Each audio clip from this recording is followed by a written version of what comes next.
This is kind of a fun tree in that it's a collected tree by John Naka. John Naka was known as being the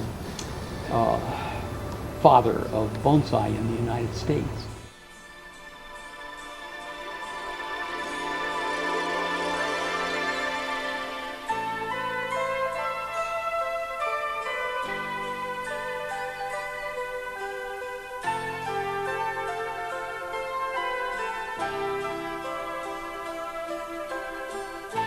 I've heard that there are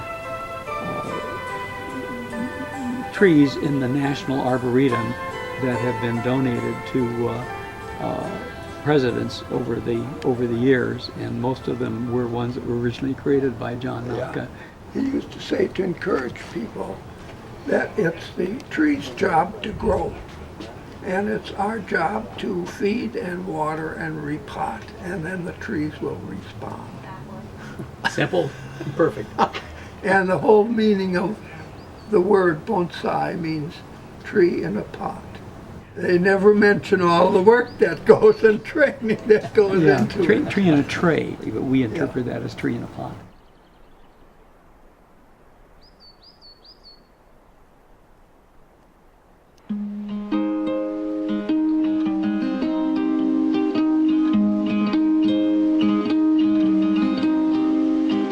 I got you, so I'm okay.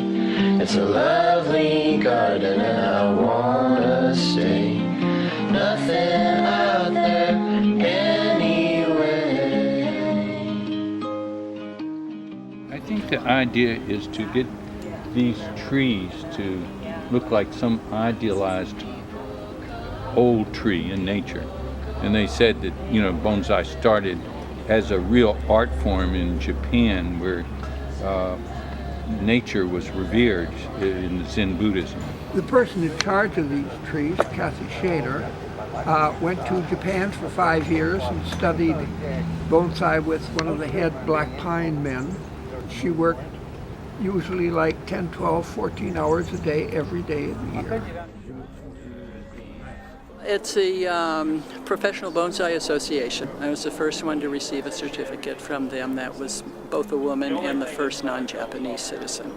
There are a lot of women in bonsai over there, but there really weren't any that were studying as, to take off. You've got 5 years ahead of you. I was married at the time. It was only going to be for a year.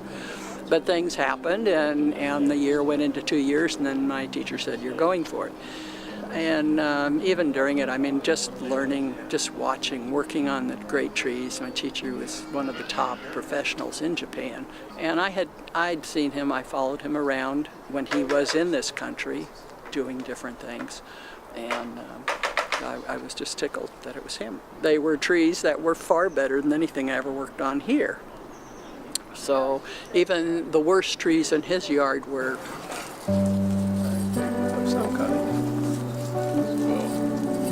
not through that, up in here, in different places around, and we put new soil down in it.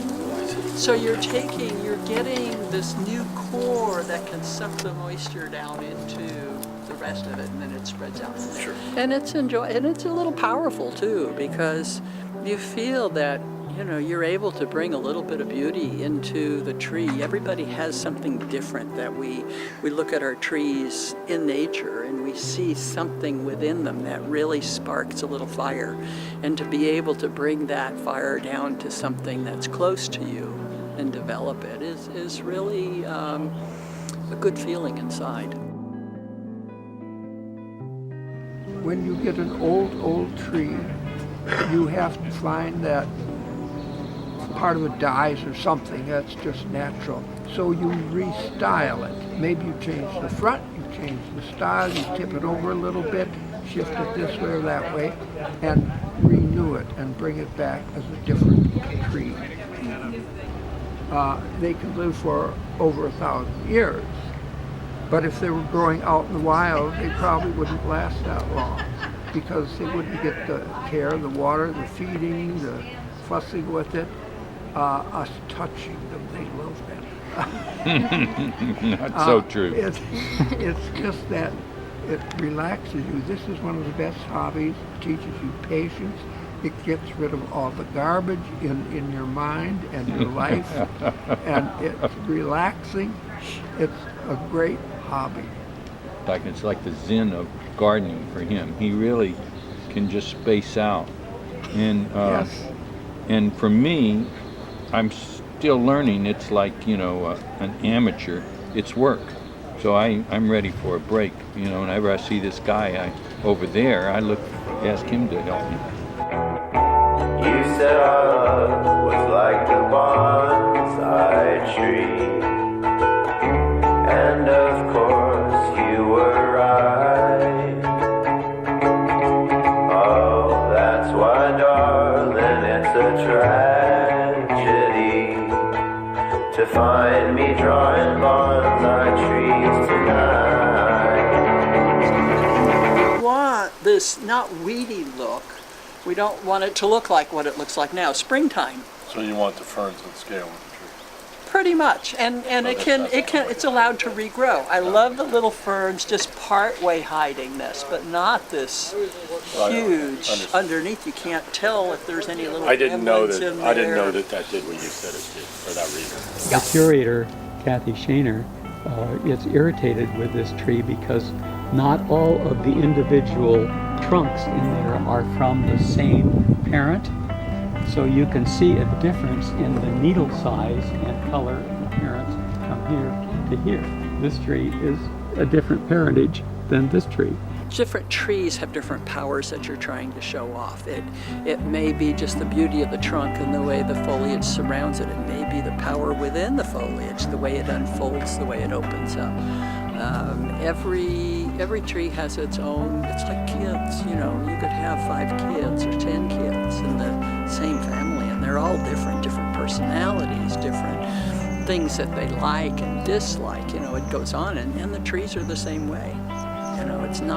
It's not an easy job. So you're learning along the way, and the beauty in bonsai is you never stop learning. I mean, every day I'm alive. You see something in a different way, and oh wow, how can I bring that into the tree? And we should never probably drive because we're always looking. But look at that tree as you're going down the road. But bonsai in general was not big for the common person. This is something that came about through the daimyo, the hierarchy, our what we call them princes or kings. But they had an enjoyment in their life that they weren't working every day. They could sit and relax. Some would do paintings, brush paintings, and some would work on trees. And there are pictures or drawings of people working, several hundred years ago at least, and more than that, where they're sitting down, kneeling, and working on a tree. One thing that was interesting to me, the black pine is considered the king of bonsai in Japan. That's because black pines are very strong, upright growers, and if you see their candles, our candles are maybe about 1.5 inches long. That's where the new needles come out. But the one that's in the ground and not being touched could be 4 feet long for a candle.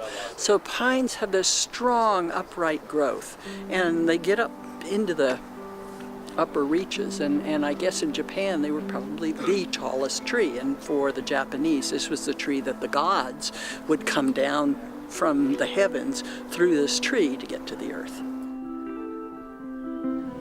And trees grow up in the mountains, adapt themselves to that climate, just like animals, like people do too.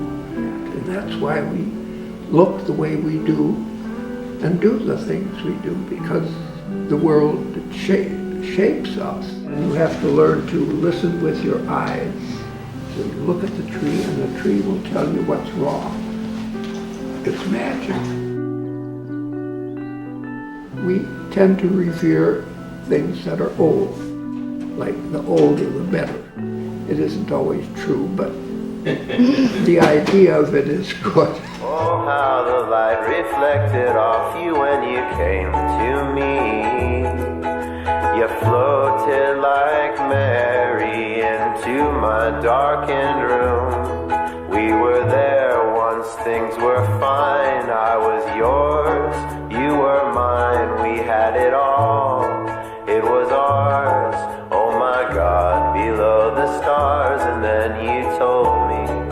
Our love is like the bonsai tree, and I knew you were right. Oh, that's why, darling, it's a tragedy to find me drawing bonsai trees tonight.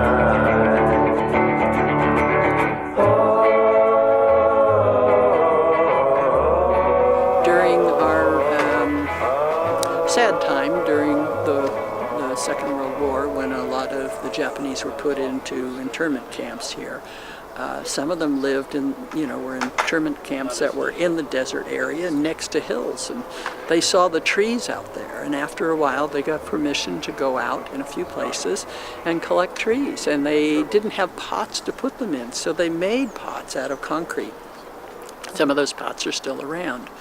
And we treasure them because they are memories, and so they were able to bring that in, and then later on some of these same people came back and started teaching.